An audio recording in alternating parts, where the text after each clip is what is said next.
And then I'll answer questions. Speak. All right, well, first of all, thanks for coming here today. I want to begin with a couple of apologies and a State of the Union going forward. So the first apology is to the residents of Victoria for the way that this is rolled out. We've been struggling with this issue arguably since the tenting decision was passed 7 years ago, and every year it's gotten worse, not better. And this year we were quite frankly desperate to do something. And in our desperateness to move forward, to find a solution, we haven't been as engaging as we can. To be clear, no decision has been made about Topaz Park. And my second apology is to the media for conflating and getting swept up in the Topaz Park issue, and then saying, oh, well, actually there was a media storm. There was a media storm, and there quite rightly was a media storm. The work that the media does in getting the word out is really important, in informing residents is really important. So thank you, thanks for that. And the way that we've rolled this out could have been done a lot better. Council is committed in our strategic plan to engaging and empowering the community, and in our desperation to find a solution this summer. We were really looking to try and do something this summer because it's been 6 summers of chaos. We moved too quickly, and we didn't stop and ask people first. And for that, as your mayor, I am truly sorry. What we can do going forward, and what we will do, is invite residents down to City Hall, just like we did with microhousing, get everyone to sit around tables, roll up their sleeves, and help us come up with a solution. We know that the real solution is long-term, safe, secure, affordable housing for everybody in this city. And we're working hard on that.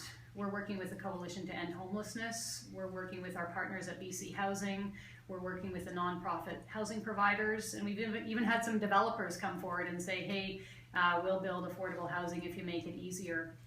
The Mayor's Task Force on Affordable Housing gave its recommendations to Council last Thursday, and those were all adopted. So we're working hard on longer term solutions. But the crisis point right now, and what we need help with, if not a tent area in Topaz Park, if not a tent area anywhere else in the city, we're asking residents to help us come up with a solution for, if not this summer, then for next summer. Because every day, our parks workers, our police officers, our bylaw officers make a tour of parks, waking people up, cleaning up after them. And every night, people in this community who don't have a place to sleep with a roof over their heads are sleeping in tents, using our parks as washrooms with no facilities, and so on. So we're really, crisis is a strong word, but I think over the 7 years of this decision, this is what we've come to, the tenting decision 7 years ago, this is what we've come to, a point where we really need to roll up our sleeves together as a community.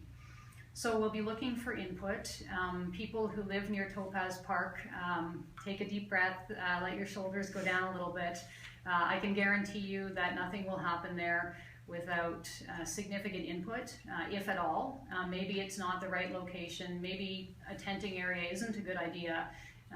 That was a decision of council, so as the mayor I can't overturn the decision, but I want to assure everybody my ears are open, council's ears are open, and going forward you won't see the kind of chaos that's ensued over the last 5 days. And I want to again apologize for that chaos, take responsibility for it, and invite everybody at a yet to be determined but soon to be set workshop here at City Hall, where we can co-design solutions with the public, and also to assure everybody that nothing's going to happen before that happens, and nothing in the next month or so. So just take a deep breath, and we'll figure this out together.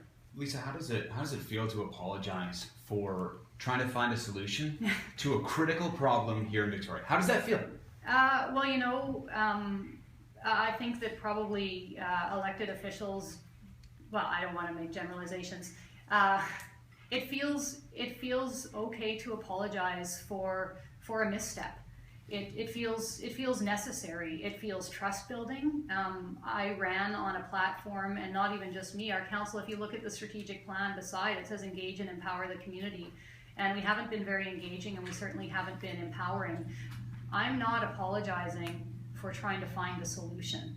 Every mayor in this country is looking for a solution, but I think we need to, the apology is, we need to do this better than we have in the last 5 days, and we need to come up with solutions with people, engaging people. So it always feels hard to apologize, but it also feels real. It feels genuine. I guess there was always going to be a public consultation portion of this. So I guess I'm confused. You say you want to make sure that public has their say, but that was going to happen anyway. This wasn't a done deal. So what happened here that brings us here? Why are you apologizing today for something where there would have been public consultation, there would have been meetings, there would have been more research? What happened? Why is this so confusing? Well, I think it's confusing because we made a decision that didn't name Topaz Park, but the staff report named Topaz Park, and then there was a media headline that named Topaz Park, and then I quite frankly thought, okay, right, yeah, Topaz Park, that is where we're doing it, but then, you know, reread the motion, wait a minute, it's a pilot project, so or a potential site rather, so I contributed to the confusion, and so that's part of the apology, but the walkabout that was planned by Councillor Isaac was already in motion. One of the things that we've done well, I think, since the election, and look at our strategic plan engagement as one of them, look at sewage as another, we've been really committed to engagement. And on this file, it didn't roll out as cleanly as it could have. So, you know, to your point, the sewage issue is a good one. We said, here are all the potential sites. What's your input? What do you think? We didn't do that early enough in this situation. So that's part of what I think we could have done better. And I really think it's important to take the time to say, what could we have done better? Because we've got a lot of work to do together for the next 3 years, well, 3.5 years. And it's important to do that work together well. Wasn't as of the July? Yes, the walkabout is still going on. Wasn't as of the July 16th Governance and Priorities Committee, Topaz Park the only park under consideration for this city? That staff was given direction to investigate further Topaz Park and not any other park? The motion that we passed didn't give staff direction to look at any sites. It says to look at it. So, but the conversation during the committee meeting focused on Topaz. Yes, it did. The conversation sure did. Absolutely. And the only other park that was under consideration during that committee meeting was Beacon Hill Park. Is that not correct? That's right. And that was abandoned because he didn't think he could get through the Beacon Hill Park Trust. Yeah, the Beacon Hill is complicated because the trust dating back to the 1930s prohibits almost any activity in the park. So in fact, the wheels were in the motion in motion to establish a temporary tenting area in Topaz Park, and then you were going to ask the people what they thought about that. Well, the wheels were in motion to look at Topaz, absolutely. And yeah, Bill, you're right. That's why I'm sitting here saying I'm sorry. We didn't do a good job in terms of engaging the public early enough on this question. It's that you're bang on, absolutely. Okay, and so is Topaz still under consideration, or what is it you're telling us that's happening? Well, you know, like I said on CFAX this morning, I am the mayor and I'm the spokesperson for this council, but I can't overturn a decision of council. And I can't overturn the work that staff have been doing without going back to council. So what I can say for sure is that no decision has been made about the location. What I can say for sure is we've received a lot of input saying that, well, two things, saying that Topaz Park is a terrible location, and also saying that the idea of having a temporary tenting area anywhere in the city of Victoria is a terrible idea. And so hence the workshop that we'll be hosting to say, all right, if those are terrible ideas, we need help to come up with some other ideas that can be implemented while we're all pushing for affordable housing. A lot of people on social media are accusing you of being an activist for the homeless rather than a mayor for all of the people. Is this just another misstep in your series of missteps of being a rookie mayor? What do you mean? Well, I mean, you had the issue over the swearing in, you had the issue over direct contract to people that you've worked with in the past. You've got this situation with I mean, you're only 6 months in and you're already making headlines for things that you shouldn't be making headlines for. So I think I should be making headlines for drawing attention to the need for affordable housing across this country. Mayor Gregor was interviewed yesterday and he said the exact same thing. So I'm not sure what you mean by making headlines for things I shouldn't be making headlines for. If you're referring to the idea of asking mayors across the country to join me for a night on Parliament Hill to set up tents during the election campaign, the Federation of Canadian Municipalities has been working hard for 2 years to make housing an election issue. It's a really important election issue across this country, and the work that they've been doing is incredibly important. I think the idea of tenting for a night with mayors across the country could send a strong message to help with that. Am I absolutely committed to that? We'll see how that unfolds. But I am not sitting here as an activist. I am sitting here as an elected official who convened a mayor's task force on housing affordability, which leveled its recommendations to council last week to lay the groundwork for actually building affordable housing in this city. The task force was comprised of people from the Urban Development Institute, architects, developers, nonprofit housing providers, people who provide financing, people who build housing, people who need housing. It was an incredibly important body of work that was done. That's what I'm doing as mayor. I'm looking for solutions.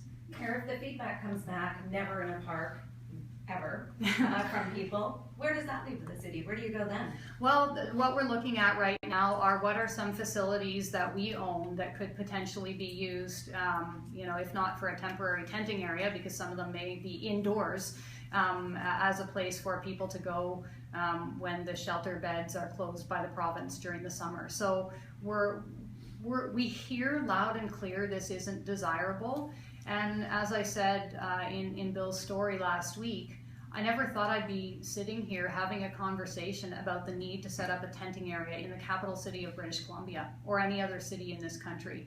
So if that's not a go, we've got to find other solutions, and we're actively looking for those right now. We're not just sitting here answering your questions. Our staff are working hard at thinking, okay, what else is it that we can do, if not temporary tenting? If we take away the Supreme Court decision, does Victoria face unique challenges with regards to this issue? I think Victoria does, but the Supreme Court decision will be tested in other municipalities as this unfolds.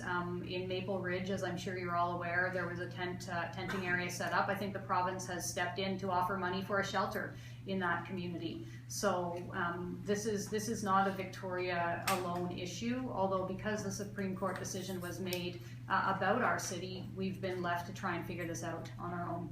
When it comes to public consultation, what will that look like exactly, and how long will that process take? Well, we'll start with the walkabout on Thursday, and I would really encourage people to come out and come prepared to share their ideas and their solutions.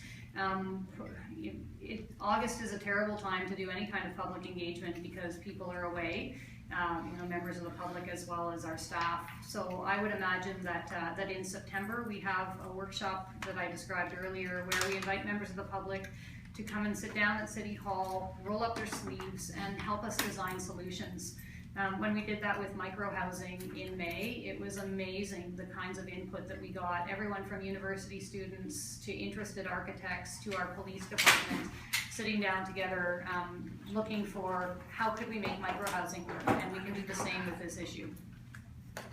You still haven't found a place for the micro-housing, or the service provider hasn't found micro-housing. Are you anticipating the same sort of backlash against this type of a community that you're getting from the temporary tenting area? Yeah, that's a great question. I think, like I said in response to a question earlier, I think we've learned everything we need to know about how to engage the public properly on these kinds of very intense and very sensitive issues. So the part of the motion that we passed last Thursday was in regard to micro-housing and the direction that we gave. We laid out what was the city's responsibility what was the Microhousing Society's responsibility, and that process will go, as do other land use processes, through the Community Association Land Use Committee process. So there'll be engagement done in that way. So do I anticipate pushback? It depends on quite frankly how the microhousing community looks. They've got a lot of architects involved. I think it could look quite spectacular and be something that that isn't akin at all to a temporary tenting area. But with regard to the temporary tenting area, I mean, council's decision from Thursday to continue down that path is still on the books. You're asking people for other solutions. Do you stand by this as the best temporary solution that we have right now, given the situation? Well, no, I don't think that this is the best solution. But it was the only solution available to us to get people out of the parks immediately. I can't overturn a decision of council, but this is part of democracy. We're looking for solutions with people. We're looking for input from people. And then with all of that, we can bring all of that input back to the council table, and maybe we overturn that decision. Maybe we find a better site. Maybe we find a city facility that is indoors, that is not a park. So as mayor, I don't have, thank goodness, this is democracy at work, I don't have the power to overturn the decisions of council, but I do have the ability to listen and to make recommendations to council. And I can assure you that all of council is listening very closely to what the public is saying. This was an 8-1 decision of council, and all 9 of us are listening very carefully to what the public is saying. You had earlier floated the idea of perhaps allowing people to pitch tents or find areas in parkades, city parkades, to seek shelter. Is that still on there? Well, I mean, it's a bit outside the box, but right outside my window is the Centennial Square Parkade. There's 24-hour securities, there's 24-hour washrooms. It might be something that we could look at, again, as a temporary measure. And again, that's been floated publicly for months as well. And that was actually a suggestion that came to me from people who are camping in parks, and particularly women. It's really unsafe out there. You've talked about this as a crisis, repeated. The estimate was repeated in the release that the city put out this morning, is that there are 130 people camping in parks right now. There's no indication if that's actually been growing though over the last 7 years since the decision. Is this a crisis when we know that it is in fact growing? I don't have data from last summer, but I know for sure that when 80 beds, well, let's not even call them beds, when 80 mats shut down on March 31st, it means that on April 1st, 80 people have nowhere to go. So I don't know if we need to look at a crisis in terms of numbers, but where do those 80 people sleep? Where do those 80 people go to the washroom when they wake up?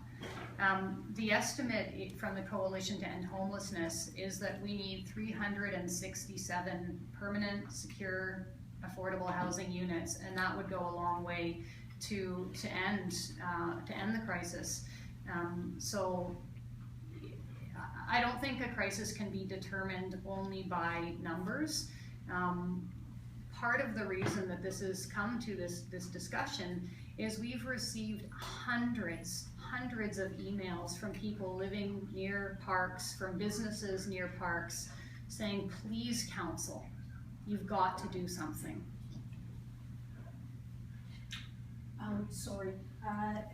Lisa, with regards to residents that live in and around Topaz Park, what is your specific message to them? My specific message to people who live in and around Topaz Park is, I'm sorry that we didn't do a better job engaging you earlier. Join us on Thursday to give us your input and ideas. And nothing is going to turn up in a park near your house without further conversation with you. We're talking about all of these possibilities, and accepting that they are possibilities at this point as temporary solutions while we work on the real problem of creating permanent housing. We've been working at creating permanent housing in this city and other cities. The MCM has been involved, the UBCM has been involved for at least a decade now and more. And we still have, as you say, this significant crisis, a problem with homelessness here and in cities across Canada. If we move ahead with a temporary solution now, how do we make sure it doesn't become a permanent situation? By building housing. I mean, I don't know about any of you, but I'd rather wake up with a roof over my head rather than some flimsy vinyl over my head. That's what we do. CTV ran a really good story last night with regard to the disinvestment of the federal government in housing. 30% increase in population and over the same in Canada, and over the same period a 46% decrease in the amount of money the federal government has invested in housing. And to put that into a dollar figure, in 1989 the federal government spent $114 per Canadian on affordable housing. And by 1989, that number had dropped to $58 per Canadian. You can see the results of that stepping back